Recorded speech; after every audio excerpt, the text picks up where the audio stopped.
रोटी bank Madhubani railway station पर गरीब निसहाय व यात्रियों के बीच मनाई दिवाली। रोटी बैंक मधुबनी प्रत्येक वर्ष की भांति इस वर्ष भी दीपावली उत्सव मधुबनी रेलवे स्टेशन परिसर में धूमधाम से मनाया।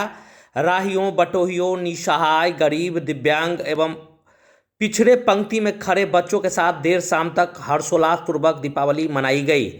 शुरुआत आसमान में आसमानी कैंडल को उड़ाते हुए बच्चों के साथ छुरछुरी छोड़ते हुए दीपावली मनाई गई।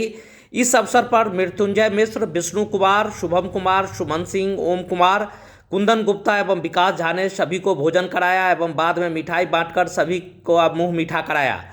पीछे पंक्ति में खड़े लोगों के बीच ये खुशियां बांटते हुए रोटी बैंक मधुबनी के सदस्य मृत्युंजय कुमार मिश्र ने समाज के ऐसे लोगों के साथ कोई भी उत्सव मनाना जिनका उत्सव सिर्फ एक सपना होता है, बहुत ही आत्मसंतुष्टि प्रदान करती है और भरपूर खुशियां भी देती है।